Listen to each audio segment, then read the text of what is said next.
Capítulo 54. La lección de Velo. Vinieron también 16 de la orden de los corredores del viento, y con ellos un considerable número de escuderos, y encontraron en ese lugar a los rompedores del cielo, separando a los inocentes de los culpables, y se produjo una gran batalla. De Palabras Radiantes, capítulo 28, página 3.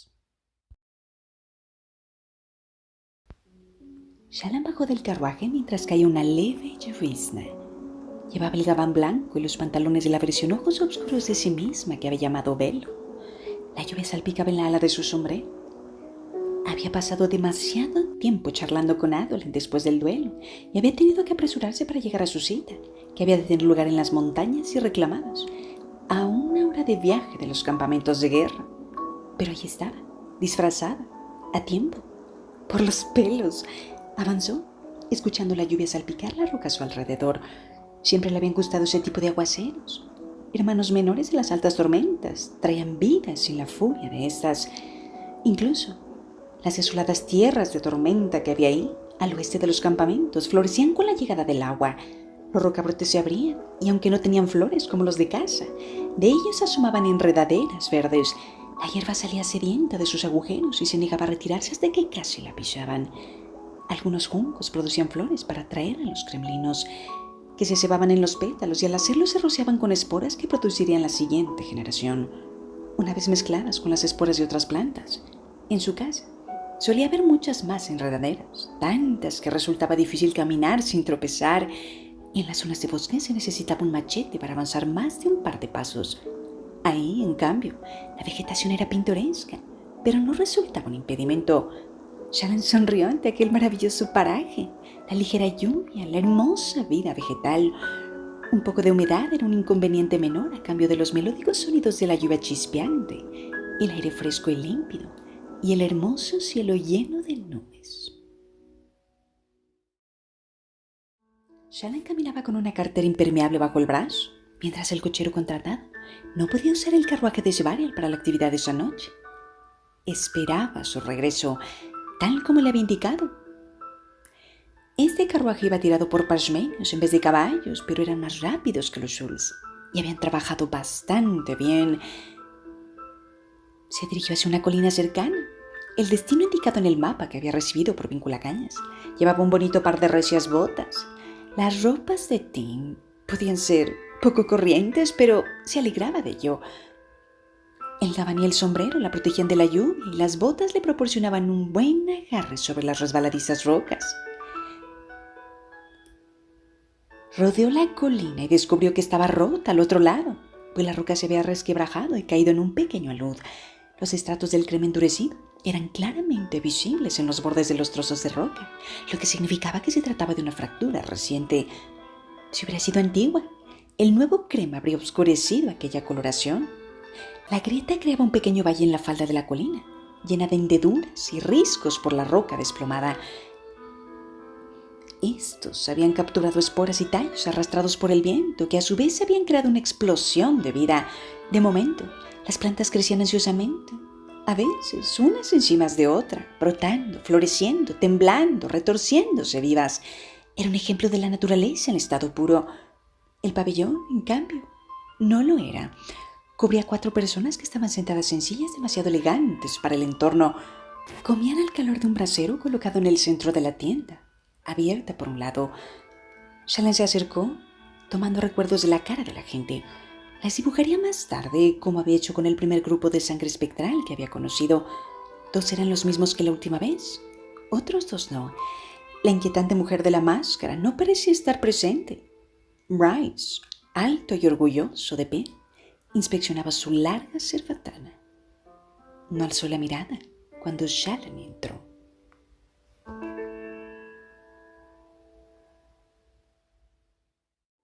Me gusta aprender a usar las armas locales, Dijo Rice. Es una extravagancia, aunque considero que está justificada.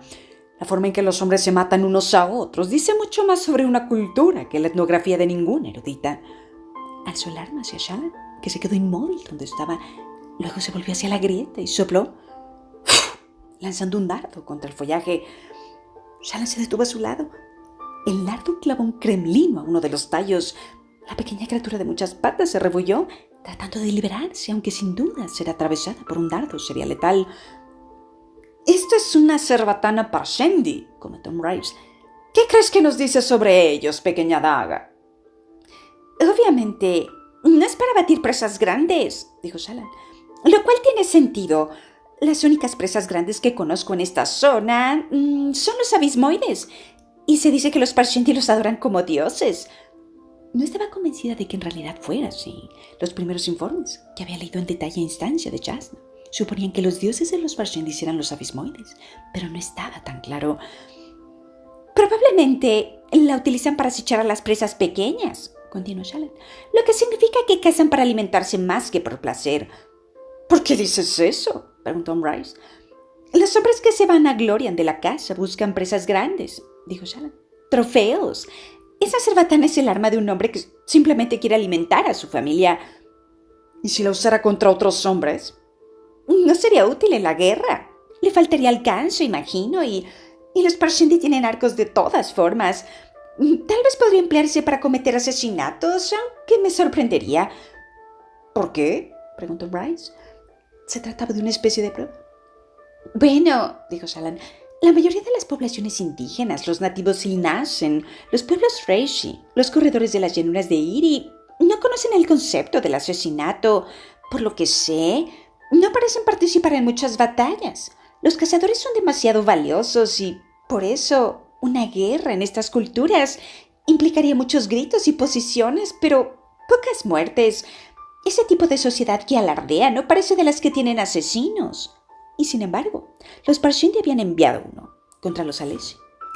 Rice la estudiaba, lo observaba con ojos indescifrables, con la larga cerbatana sujeta ligeramente entre sus dedos. «Ya veo», dijo por fin. «Tina ha elegido una erudita para que sea su aprendiz esta vez. Me parece extraño». Shallan se ruborizó. Se le ocurrió que la persona en la que se convertía cuando se ponía el sombrero y el cabello oscuro no era una imitación de otra, ni una persona distinta. Era solo una versión de sí misma, y eso podía ser peligroso.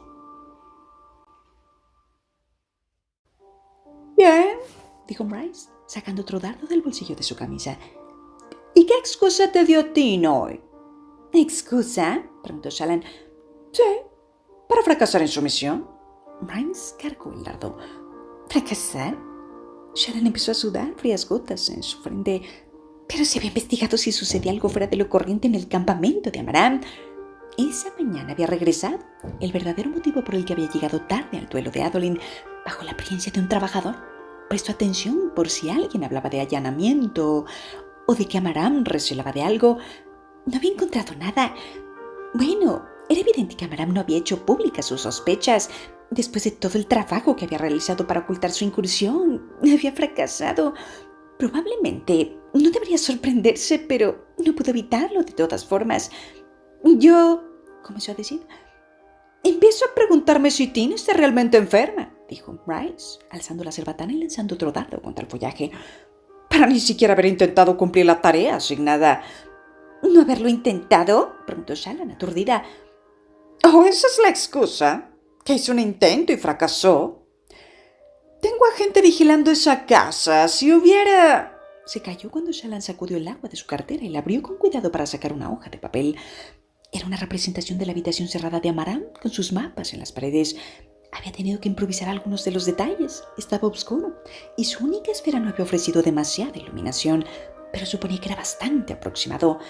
Rice cogió el dibujo y lo alzó, lo estudió, consciente de que Shallan sudaba de puro nerviosismo. «Es raro que demuestren que soy un necio», dijo Rice. «Felicidades». Eso era buena cosa. «Tina tiene esa habilidad», continuó Rice, todavía inspeccionando la página. «¿Viste esta habitación tú misma?» «Hay un motivo por el que eligió una erudita como ayudante. Mis habilidades tienen por función complementar las suyas». Rice bajó la hoja. «Sorprendente. Tu señora puede que sea una ladrona brillante, pero su elección de socio siempre ha sido poco afortunada. Tenía una forma muy refinada de hablar, algo que no cuadraba con su rostro marcado por cicatrices, el labio torcido y las manos curtidas. Hablaba como el hombre que se ha pasado la vida bebiendo vino y escuchando buena música, pero Tenía el aspecto de alguien que se ha roto los huesos muchas veces y probablemente había devuelto el favor otras tantas. Lástima que no haya más detalle en estos mapas, advirtió, inspeccionando de nuevo el dibujo. Shallan sacó entonces las otras 5 imágenes que había dibujado para él. 4 eran los mapas en detalle, la otra una descripción más cercana de los textos con la escritura de Amaram. En cada una de ellas, la escritura auténtica e indescifrable, solo líneas retorcidas. Shallan lo había hecho a propósito. Nadie esperaría que un artista pudiera capturar tantos detalles de memoria, aunque ella sí que podía. No les mostraría los detalles de la escritura. Pretendía ganarse su confianza, aprender lo que pudiera, pero no nos ayudaría más de lo preciso. Bryce pasó la cerbatana a un lado. La muchacha enmascarada estaba ahí, con el cremlino que Bryce se había atravesado y un bisón muerto que tenía un dardo en el cuello. No movía una pata, simplemente estaba aturdido. ¿Había veneno en el dardo entonces? Shallan se estremeció. ¿Dónde se había escondido esa mujer? Aquellos ojos oscuros la miraban sin parpadear y, mientras el resto del rostro permaneció oculto tras la máscara de pintura y concha, recogió la cerbatana. «Sorprendente», dijo Bryce, refiriéndose a los dibujos de Shallan. «Por cierto, ¿cómo entraste? Vigilamos las ventanas. ¿Cómo lo había hecho Tim? ¿Colándose de madrugada por una de las ventanas? No le había entrenado en ese tipo de cosas, solo en acentos e imitación.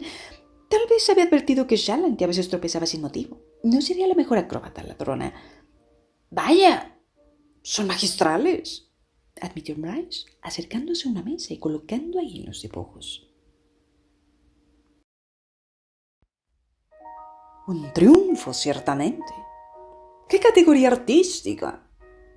¿Qué había sucedido con el hombre peligroso y sin emociones que se había enfrentado a ella en su primera reunión con la sangre espectral? Abrumado por la emoción, se inclinó, estudiando los dibujos uno por uno. Incluso sacó una lupa para inspeccionar los detalles. Ella no preguntó lo que ansiaba conocer. ¿Qué estaba haciendo Amaram? ¿Cómo había conseguido su hoja esquirlada? ¿Cómo había matado el Arandabar? La respiración se le atascó en la garganta al pensarlo, pero una parte de ella había admitido hacía años que su hermano no iba a regresar. Eso no impidió que sintiera tan innegable y sorprendente odio hacia el hombre llamado Mérida Samaram. «¿Bien?», preguntó Bryce, mirándola. «Siéntate, niña. ¿Hiciste eso tú misma?» «Así es», dijo Shallan, conteniendo sus emociones. ¿La acababa de llamar niña? Intencionadamente. Había hecho que esta versión suya pareciera mayor, con un rostro más anguloso. ¿Qué debía hacer? ¿Empezar a añadir cabellos grises a su disfraz? Se sentó en la silla junto a la mesa. La mujer de la máscara apareció a su lado, con una taza y una tetera que humeaba. Shallan asintió, vacilante, y fue recompensada con una copa de vino naranja especiado. Lo bebió. Probablemente no tenía que preocuparse de que estuviera envenenado, ya que esa gente podía haberla matado en cualquier momento. Los demás presentes en el pabellón hablaban entre sí en voz baja, pero Shallan no podía distinguir lo que decían. Tenía la impresión de que estaba siendo exhibida en público. «He copiado parte del texto para vosotros», dijo Shallan, sacando una página de escrito. Había líneas que había escogido específicamente para enseñárselas. No revelaban gran cosa, pero podrían actuar como señuelo para conseguir que Bryce hablara del tema. «No estuvimos mucho tiempo en la habitación, así que solo pude copiar unas cuantas líneas». «Pasaste tanto tiempo ahí dentro que pudiste hacer los dibujos y, sin embargo, ¿no te dio tiempo de copiar el texto?», preguntó Bryce. Respondió Shallan. «No, hice esos dibujos de memoria». Él la miró con la mandíbula ligeramente entreabierta y una expresión de auténtica sorpresa cruzó su rostro antes de que recuperara su habitual aplomo y confianza. «Vaya, probablemente no ha sido inteligente admitir eso», advirtió Shallan. «¿Cuántas personas podrían dibujar tan bien de memoria?» Había mostrado públicamente su habilidad en los campamentos de guerra. Por lo que recordaban, ¿no?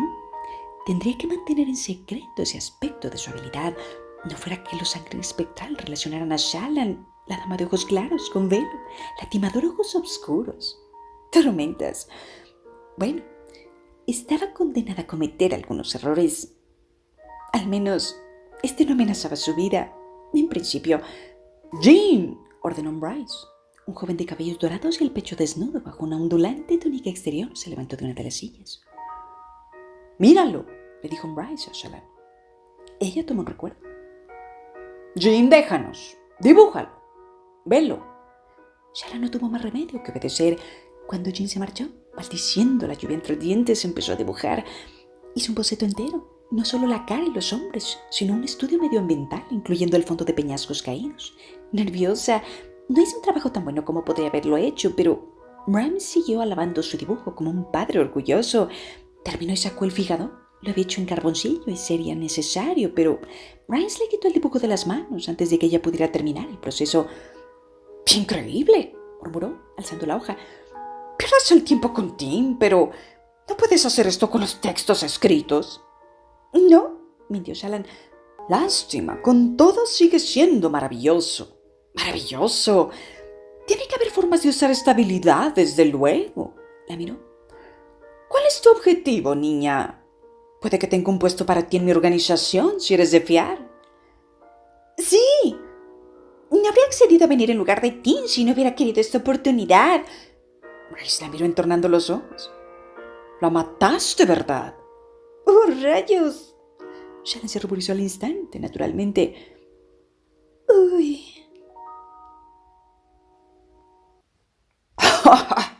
exclamó Bryce. Por fin escogió un ayudante demasiado capaz. Delicioso. Después de tanta arrogancia, cayó ante alguien a quien pensaba convertir en su mascota. Señor, dijo Shallan, yo no, quiero decir, no pretendí hacerlo.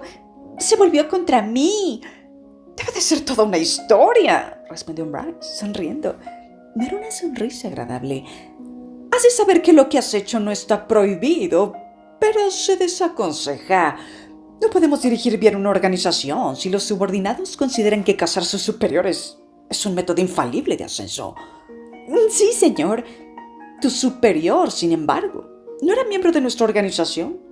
Tim se consideraba cazadora, pero en realidad era una presa. Si vas a unirte a nosotros, debes comprenderlo. No somos como otros que puedes haber conocido. Tenemos un propósito superior y nos protegemos unos a otros. Sí, señor. Por tanto, ahora sí, dime, ¿quién eres?, preguntó, indicando a su sirviente que le trajera la cerbatana. ¿Quién eres en realidad, Velo? Alguien que quiere formar parte de las cosas, dijo Shallan.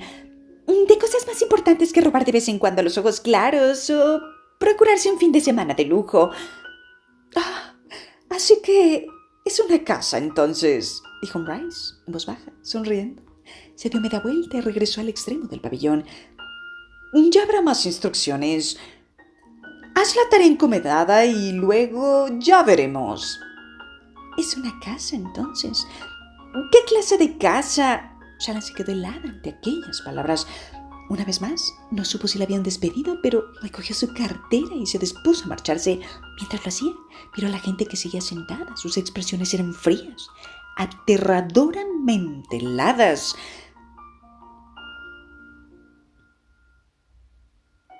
Shallan salió del pabellón y descubrió que había dejado de llover. Se marchó, sintiendo las miradas en su espalda. Todos saben que puedo identificarlos con exactitud, advirtió, y puedo presentar imágenes precisas de ellos a todo el que lo pida. Y eso no les gustaría. Bryce había dejado claro que los sangre espectral no solían matarse unos a otros, pero también había recalcado que ella no pertenecía al grupo. No todavía. Lo había dicho explícitamente, como si concediera permiso a los que la escuchaban. Por la mano de Talat, ¿dónde se había metido? ¿Y ahora te das cuenta?, pensó mientras rodeaba la colina.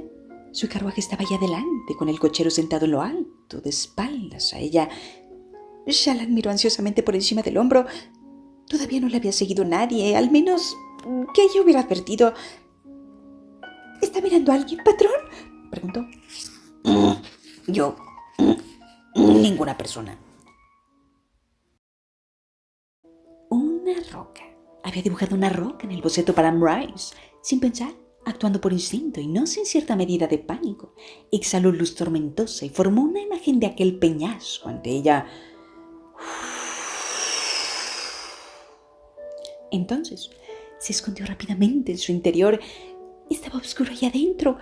Se encogió, sentándose con las piernas recogidas. Se sentía indigna. Las otras personas con las que trabajaba Rice probablemente no hacían tonterías como esa.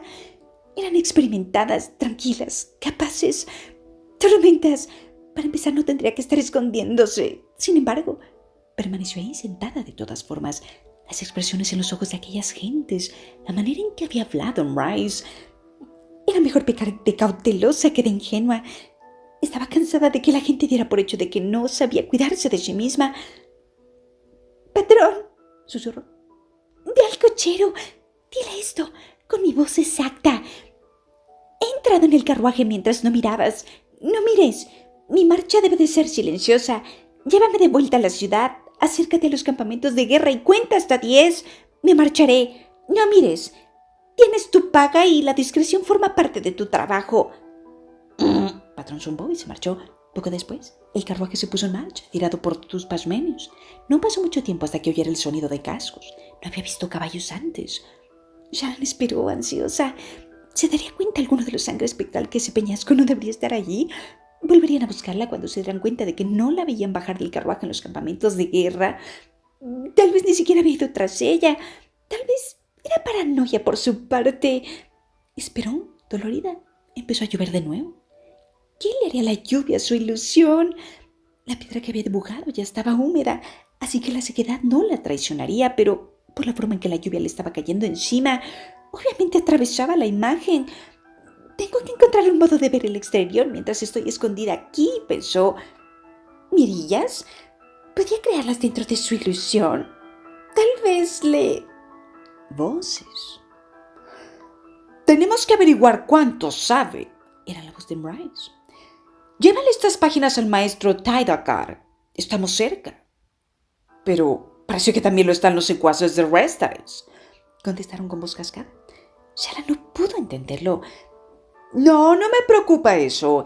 El viejo necio siembra el caos, pero no busca el poder que ofrece la oportunidad. Se esconde en su insignificante ciudad, escuchando sus canciones, pensando que interviene en los acontecimientos del mundo. No tiene ni idea. No está en la posición del cazador. Esta criatura de Túcar, sin embargo, es diferente. No estoy convencido de que sea humano. Si lo es, desde luego no pertenece a las especies locales». Rice siguió hablando, pero Shala no captó nada más mientras se alejaban. Poco después, oyó más cascos de caballos. Esperó. Mientras el agua le empapaba el gabán y los pantalones, se estremeció con la cartera en el regazo y apretó los dientes para impedir que castañaran. El clima últimamente había sido más cálido, pero esa lluvia lo desmentía. Esperó hasta que su espalda se quejó y los músculos protestaron. Esperó hasta que por fin el peñasco se disolvió en humo luminiscente y desapareció. Sharon se sobresaltó. ¿Qué había pasado? La luz tormentosa, advirtió estirando las piernas. Comprobó la bolsa que llevaba en el bolsillo. Había agotado todas las esferas inconscientemente, mientras mantenía la ilusión del peñasco. Habían pasado horas. El cielo se oscurecía con la llegada de la noche. Mantener una cosa sencilla como el peñasco no requería mucha luz y no tenía que pensar conscientemente en seguir haciéndolo. Era bueno saberlo. También había demostrado de nuevo que era una idiota al no preocuparse siquiera por cuánta luz había utilizado. Con un suspiro, se puso en pie, se tambaleó con las piernas entumecidas. Inspiró profundamente y luego se asomó. El pabellón había desaparecido junto con todo rastro de la sangre espectral. «Supongo que esto significa que tendré que andar», dijo Shallan, volviéndose hacia los campamentos de guerra. «¿Esperabas otra cosa?», preguntó Patrón desde su gabán, genuinamente interesado. «No», dijo Shallan, «estaba hablando sola». «No, hablas conmigo». Ella echó a andar bajo la noche sintiendo frío. Sin embargo, no era el frío letal que habría sufrido en el sur. Resultaba incómodo, pero nada más. Si no hubiera estado mojada, el aire incluso habría sido agradable a pesar de la oscuridad. Pasó el rato practicando acentos con Patrón. Ella hablaba y le hacía repetir exactamente lo que había dicho, en voz y tono. Poder oír de esa forma le ayudaba mucho. Estaba segura de que había clavado el acento a Leslie. Eso era buena cosa, ya que Velo fingía ser a Leslie. No obstante, era fácil, ya que el B tenía la Leslie. Se parecían tanto que sabiendo uno, se entendían los dos. Su acento come cuernos era también bastante pasable y hablar en vez de Nuena Leche estaba mejorando sin pasarse, como había sugerido Tim. Su acento no estaba mal y durante casi todo el camino de regreso practicó ambas lenguas con acento gertasiano. Palona le proporcionaba un buen ejemplo en alés y Patrón podía repetirle las cosas que había dicho la mujer, lo cual era muy valioso para practicar. Lo que tengo que hacer, dijo Shallan, es entrenarte para que hables por mis imágenes. Deberías dejar que hablaran solas, dijo Patrón. ¿Puedo hacer eso? ¿Por qué no? Porque, bueno, uso la luz como ilusión y por eso las imágenes crean una imitación de luz. Tiene sentido, pero no uso el sonido para crearlas. Es una potencia, señaló Patrón. El sonido forma parte de ellas. Son primas, muy similares. Puede hacerse. ¿Cómo? ¿De algún modo? Eres una gran ayuda. Me alegro. Se calló. ¿Una mentira? Sí. Shallan se metió la mano segura en el bolsillo, que también estaba mojado, y continuó andando entre zonas de hierba que se retiraban a su paso. Las colinas lejanas mostraban granulaves que crecían ordenados campos de pólipos, aunque no vio ningún granjero a esta hora. Al menos había dejado de llover. Seguía gustándole la lluvia, aunque no había considerado lo desagradable que podía ser caminar un largo trecho bajo un aguacero y... ¿Qué era eso? Se detuvo en seco. Una mancha oscura ensombreció el camino. Se acercó vacilante y descubrió que olía a humo. Ese tipo de humo empapado que queda tras haber apagado una hoguera y... ¡Su carruaje! En ese momento lo distinguió, quemado en parte. Las lluvias habían apagado el fuego, no había ardido mucho tiempo. Probablemente habían iniciado el fuego en el interior, donde habría estado seco. No cabía duda. Era el que ella había contratado. Reconoció las monturas de las ruedas, se acercó vacilante. Bueno, no se había equivocado al preocuparse. Menos mal que se había quedado atrás. Entonces cayó en la cuenta. ¡El cochero! Echó a correr, temiéndose lo peor. El cadáver del hombre estaba ahí, tendido junto al carruaje roto, mirando al cielo. Le habían cortado el cuello. Junto a él, los porteadores parchmenos también yacían muertos, amontonados. Shallan se sentó en una de las piedras mojadas con la mano en la boca en un intento de contener las náuseas. ¡Ay! Todopoderoso, que estás en las alturas. Zumbó Patrón, comunicándole de algún modo cierta tristeza. Que están muertos por mi culpa, susurró Shallan. Tú no los mataste. Sí, replicó Shallan. Sí, igual que si hubiera empuñado el cuchillo. Sabía el peligro en el que me metía, el cochero no. Y los parchmenios, ¿cómo se sentía al respecto? Portadores del vacío, sí, pero era difícil no sentirse asqueada por lo que había hecho. Causarás algo mucho peor que esto si demuestras lo que sostiene, Jasnah, dijo una parte en su interior. Por un momento, al ver el entusiasmo de Bryce ante su arte, había querido que aquel hombre le cayera bien. Bueno, pues sería mejor que recordara este momento. Él había permitido estos asesinatos. ¿Acaso no fuera quien le abrió la garganta al cochero? Pero había confirmado a los demás que estaban bien eliminarlas si podían. Habían quemado el carruaje para que pareciera que todo había sido cosa de los bandidos, pero ningún bandido se habría acercado tanto a las llanuras quebradas. ¡Pobre hombre!, pensó Shallan, mirando al cochero. Pero si no hubiera contratado el transporte, no habría podido esconderse como había hecho mientras el cochero tenía una pista falsa. ¡Tormentas! ¿Cómo habría manejado la situación para que nadie muriera? ¿Habría sido posible? Al cabo de un rato, se obligó a incorporarse y, encorvada, continuó el camino de regreso a los campamentos.